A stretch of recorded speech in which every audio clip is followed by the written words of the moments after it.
Hello again, this is Adam. Today I'm going to be looking at Grimwild by Oddity Press. This is part of my ongoing video series, finding my next favorite tabletop role-playing game, where I have fallen out of love with games I've played in the past. I'm looking for something new based on my criteria. And today it's Grimwild, which is right now on BackerKit funding, and it's gotten $27,500 in funding, and there are 6 days left to go. They had a free preview document, and I took a look, and here are my thoughts. Lucky for me, because this is one of my criteria, it works with any fantasy setting. Overall, the game claims to be streamlined rules with a cinematic feel and creative freedom, which all sound good to me. It also promises robust non-combat rules, which is also something I'm looking for. I also was kind of intrigued by the idea that players set their own goals, and then they earn XP as they work toward them. The fantasy peoples are kind of what you expect: elves, dwarves, halflings, humans, gnomes, etc. But it also includes half races, half orcs, and half elves. D&D, as you may know, is moving away from half races, and I think for good reason.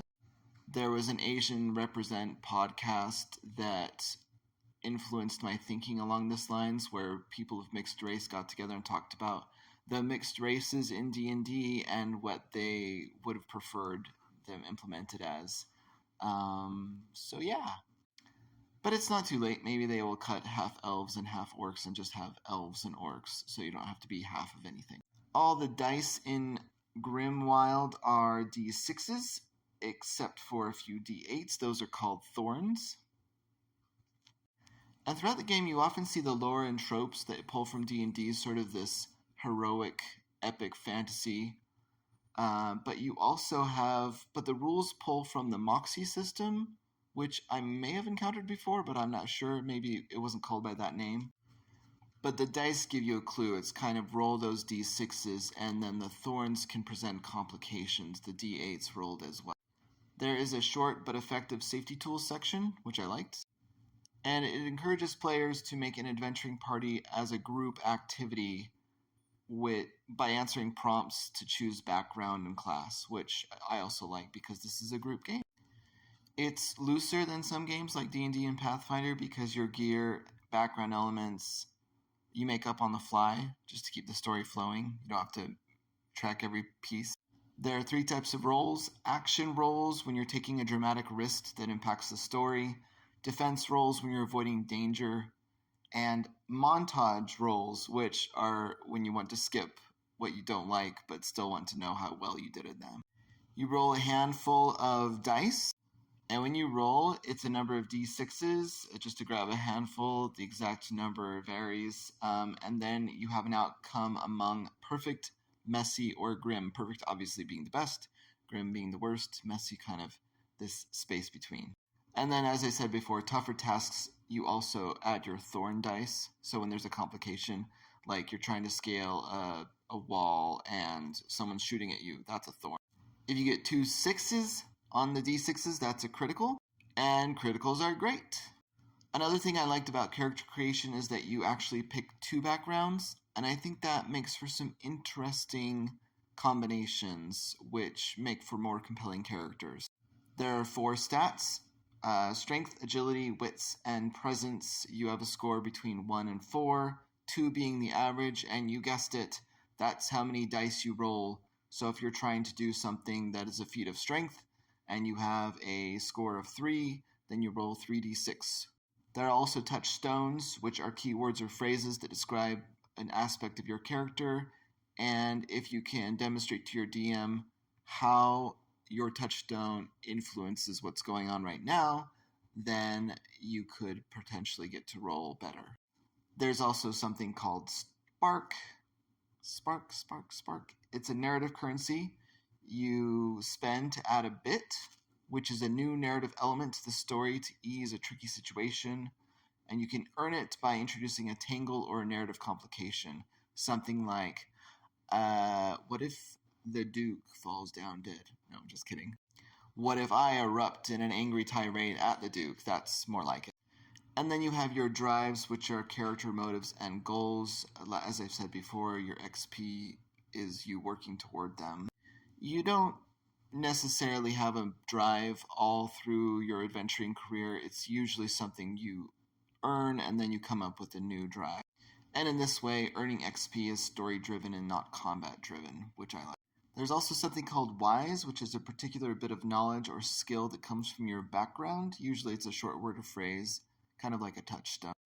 The reason why Thorn dice can be tricky is because if you get a 7 or 8, and again, only a D8 can do that because a D6 will not have that, you take the result down by 1.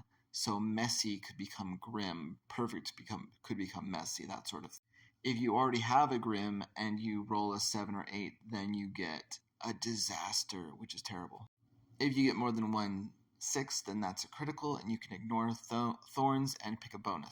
I was a little bit uneasy when I saw that limb amputation was one of the outcomes for disaster. I think that I really hope they hire a sensitivity reader for that sort of thing so that it can be dealt with in a sensitive way. You can also spend spark to dull thorns, which just means that 7s no longer have any sort of penalty, it's only 8s.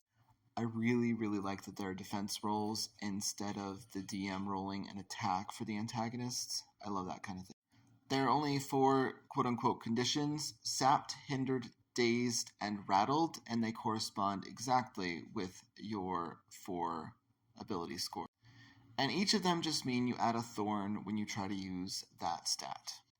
This game has no hit points. That means serious injury can make you wounded, and further injury makes you dropped. And drop just means that the GM rolls to see if you're out for the scene, or if you take a condition, or if you die. Healing is a dwindling pool. That means that you remove a die for each 1 to 3 result. And at 0 dice left, you're all healed up. So that has the potential to heal you quickly if you're super damaged, and then wean you slowly off so that you heal less and less quickly as you approach that optimal full health. I really like the idea that dice are a measurement of how healthy you are. I think that's a really compelling idea instead of a number that you write down and record on your character sheet. There are also bonds that you keep track of between characters. They give you criticals when they're hot and sparks when they're cold. And they're sort of things like cautiously optimistic about your relationship, timidly amorous, something like that. It doesn't matter how you describe it, it just matters whether it's hot or cold. Magic in this game is dealt with as touchstones, so you could say just fire magic, and then it's very on the fly. You might say, I want to light that guard's clothes on fire, or you might say, I want to throw a fireball at that wall, things like that, and then how hard that is determined by the GM. The fronts in this game, they really, really remind me of the Dungeon World fronts. Go back to that video, I explained those. And they are also dwindling pools. And the more I think about dwindling pools, the more I like them. It's like this multi-step task. You can track a whole bunch of things with dwindling pools, like arrows and stuff. So, good on that. The classes available in this preview are Cleric, Fighter, Rogue, and Wizard, and they map really, really well with the D&D classes, down to it felt like some of them had the same character feature names, but obviously replaced with the Moxie style system.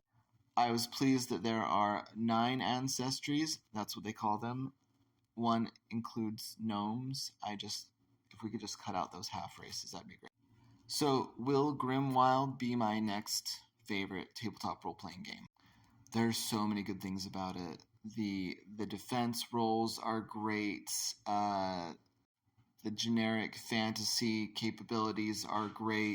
Non-combat rules are great. The dwindling dice pools are great. The session zeros, just so many things are great about this system.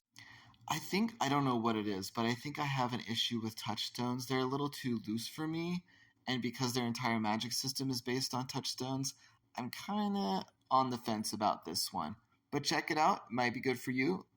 I will keep looking for my next favorite tabletop role-playing game.